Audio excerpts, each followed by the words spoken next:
How many more penalties do you think it would have taken for Rod Brind'Amour to completely blow his gasket?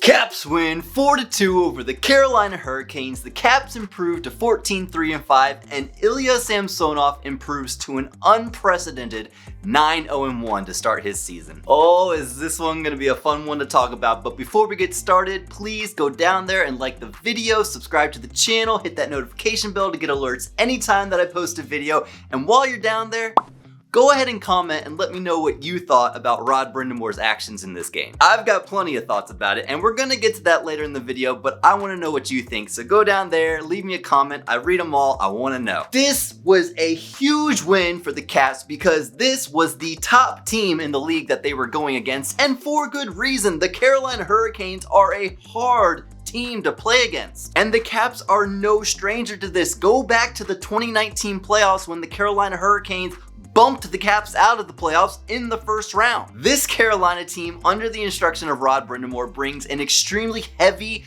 aggressive style forecheck that the Caps have a very difficult time dealing with, but in this game, the Caps were able to hold them off just long enough, and Samsonov was able to do enough work to keep them off the board long enough for the Caps to squeak a few past Anderson and for the Caps to hold on to win this game in regulation. And for a cherry on top, Ovechkin scored, which is his 749th career goal, his 19th on the season. And like I've said in many videos this year, I don't care what the result of the game is, as long as Ovechkin scores. And the only reason Ovechkin scores in this game is because he is the benefactor of an extremely good play between Orlov and Wilson. What a give and go. Now, I was being a little critical of Orlov towards the beginning of this game, but he made up for that completely. At the beginning of the game, I was saying how I disliked how much he overhandles the puck and how much he gives away the puck because of that overhandling.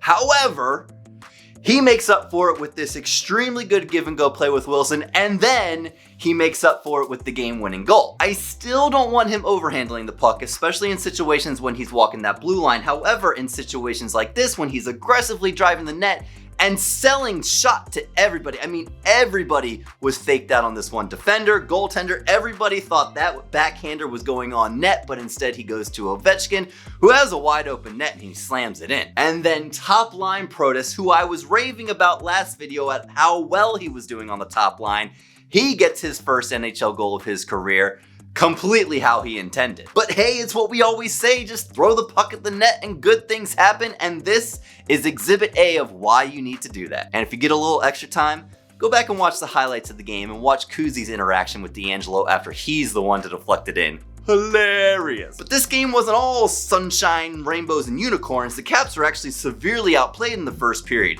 But then the Caps were the ones severely outplaying the Hurricanes in the second period. The only difference was the Caps were able to put up 2 goals when they were the ones pushing the play. And just like they always do, and it's super annoying, the Hurricanes are able to crawl their way back into the game, and they put up 2 goals in the third. It's tied 2-2. It's a brand new hockey game. It's like a 7-minute game at this point instead of a 60-minute game. Woo-hoo-hoo. And then the fireworks show began. Okay, we need to baseline here. We need to have a baseline agreement on the facts about what happened at the end of this game. Fact number 1 that everybody needs to agree on is that the Seth Jarvis hold on the semi-break by Jensen was a penalty. And I don't think you're gonna find anyone to dispute that. That's clearly a penalty. But 30 seconds into that penalty, this is where things start getting a little hairy. And in my opinion, this is a slash all day, every day of the week, every day of the year. There is no dispute. This is a slash. And I'm gonna backtrack here, and we're gonna talk about earlier in the game when John Carlson's stick was slashed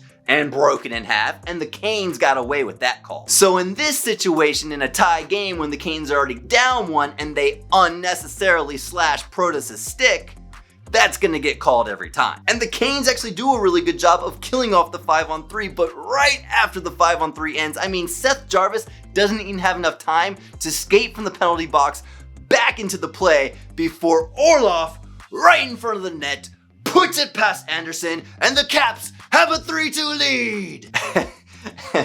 And I thought Rod Brind'Amour was going to pass out from his fury. He looked like he was about to pop every single blood vessel in his neck and face because of how mad this guy was. And for no reason. That is clearly a hold and that is clearly a slash. If anything, Brind'Amour needs to be upset at his players for playing undisciplined hockey at the very tail end of a very tight, very good hockey game. And if I was a betting man, which I kinda am, I'd be willing to bet that he's going to be kind of reserved about his comments on the officiating for reasons dating back to the playoffs of last season. Yeah, this wouldn't be the first time his mouth would have gotten him in trouble. He got in trouble last playoffs for comments about officiating, was fined $25,000, and was pretty much promised that if he ever did it again, he'd be fined $25,000 every single time after that. Go figure, the NHL doesn't like it when you come after their officials unnecessarily. But to sum it all up, my thoughts on the entire situation, Rod Brind'Amour is a clown. Call me old-fashioned, but I believe there is a level of respect and poise and maturity with which one needs to carry themselves in order to be an NHL head coach. Rod Brind'Amour coaches the exact same way that he played the game, and it's kind of pathetic. I don't like him for the same reason I don't like John Tortorella. I don't like coaches who go off the deep end like that and completely lose all sort of dignity that they should have when standing behind an NHL bench. Don't get me completely wrong, I think when things are severely one-sided, a coach needs to step in and make his voice heard in order to maybe sway the officials back to their side. But there's a limit, I think, at which you can do that. I think Brind'Amour and Tortorella are on one side of the spectrum, and guys like Todd Reirden are on the other. Todd Reirden didn't do anything. He never stood up for his players. He never barked at the officials. He was never visibly upset with any sort of call, and that could kind of come back to bite the Caps in the butt some games. But then on the other side of the spectrum, you got the Rod Brind'Amours and the John Tortorellas who are going off the deep end yelling at the officials. We need a happy medium. I think guys like Barry Trotz, the reason he's such a good coach is because he has that happy medium. But at the risk of sounding long-winded, I'm gonna cut things off there because that's just been way too much talk about a coach that is not the coach for the Washington Capitals, and this is the Washington Capitals page. The Caps won this game. That is what matters. That is back-to-back games against the top two teams in the league, and now the Caps are the top team in the league. Now take that in, let it settle, think about it. Okay, now throw it away. Nothing, nada, zilch, zero. Don't think about it anymore because it doesn't mean anything. Maybe you can ponder a little bit about the Caps being at the top of the division because that at least has some weight to it, but just don't think about it anymore. The Caps need to keep the nose to the grindstone and look forward, and looking forward, we got the Florida Panthers again. The Caps need to bring every bit of grit and tenacity and determination and fortitude that they showed in this game into that game, and if they do, they're gonna take another 2 points from Florida. Thanks for joining me on this episode. If you liked the video, go ahead and smash that thumbs up button for me. It does a great job at promoting the channel and helping recommend content to other Caps fans who might enjoy it. And if you enjoyed your time here, go ahead and subscribe to the channel. I'd love to see you come back, and I'd love to see you join our little corner of Caps fandom that we have going on here. And as always, Caps fans, let's go Caps!